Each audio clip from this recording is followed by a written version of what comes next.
రాష్ట్రంలో జగన్ సర్కార్ అవినీతి అరాచకాలకు ముగింపు పలికేందుకు ప్రజలంతా సిద్ధమయ్యారని తెలుగుదేశం అధినేత చంద్రబాబు అన్నారు. జగన్ ఒక విధ్వంసకారి అన్న చంద్రబాబు 5 ఏళ్లలో ఒక్క మంచి పని కూడా చేయలేదని మండిపడ్డారు. పోస్టల్ బ్యాలెట్ ఓట్లలో ఒక్క ఉద్యోగి కూడా జగన్ కు ఓటు వేయలేదన్నారు. జూలై 1న లబ్ధిదారులకు 7,000 పింఛన్ ఇవ్వనున్నట్లు చంద్రబాబు హామీ ఇచ్చారు. రాష్ట్రంలో ఎక్కడ చూసినా అవినీతి రాజ్యమేలుతోందని తెలుగుదేశం అధినేత చంద్రబాబు ధ్వజమెత్తారు. ఒంగోలులో నిర్వహించిన ప్రజాగళం సభలో ప్రసంగించిన ఆయన మద్యం ద్వారా వచ్చే ఆదాయంలో సగం తాడేపల్లి ప్యాలెస్ కు వెళుతోందన్నారు. జగన్ లాంటి అరాచకవాదిని ఇంటికి పంపించకుంటే ప్రజల ఆస్తులపై ఆశలు వదులుకోవాల్సిందేనని హెచ్చరించారు. 13వ తారీఖున కబ్జాలకు బాధుడికి అరాచకాలకి ముగింపు పలకాలి. సిద్ధమేనా మీరు? వైసీపీ ప్రభుత్వ అవినీతికి దోపిడీకి ముగింపు కావాలి. సిద్ధమా మీరు? ప్రజాస్వామ్య పరిరక్షణ, ఇంకో పక్క స్వేచ్ఛకు నాంది పలకాలి. ఈ రోజు రాష్ట్రంలో విధ్వంస పాలన కావాలన్నా, అభివృద్ధి పాలన కావాలన్నా, మీకు సంక్షేమ పాలన కావాలన్నా, సంక్షోభ పాలన కావాలన్నా, మీ బిడ్డలకు ఉద్యోగాలు కావాలన్నా, గంజాయి కావాలన్నా తమ్ముళ్ళు అని మిమ్మల్ని అడుగుతున్నా. జగన్ కి మీ ఆస్తి మీద కన్నుబడింది. ఇది మరీ ప్రమాదం అని చెప్తున్నా. నేను చెప్తే మీరు అనుకోవచ్చు నాకేదో ఆయన మీద కోపం ఉందని. నా కోపం కాదు, మీ మీద నాకు ప్రేమ.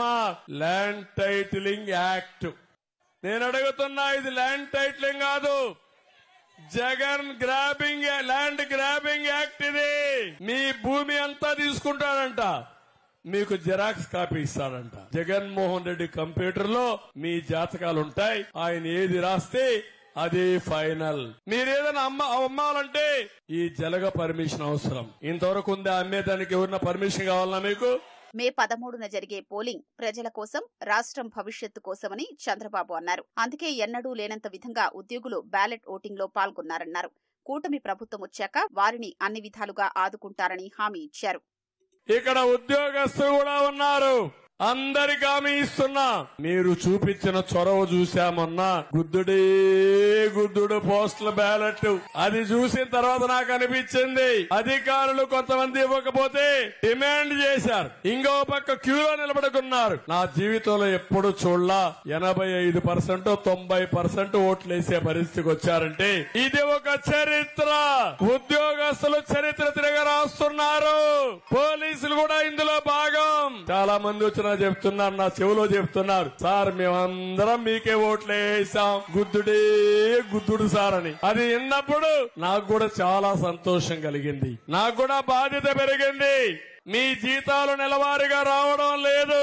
మళ్లీ దుర్మార్గుడు వస్తే మీకు రివర్స్ పీఆర్సీ వేస్తాడు. జీతాలు పెంచడానికి పీఆర్సీ కాదు, జీతాలు తగ్గించడానికి పీఆర్సీ వేసే దుర్మార్గుడు. నేను వస్తానే మంచి పీఆర్సీ ఇస్తా, ఇంటీరియం రిలీఫ్ ఇస్తా, మీకు రావాల్సిన డబ్బులన్నీ వీలైనంత తొందరలో ఇప్పిస్తా.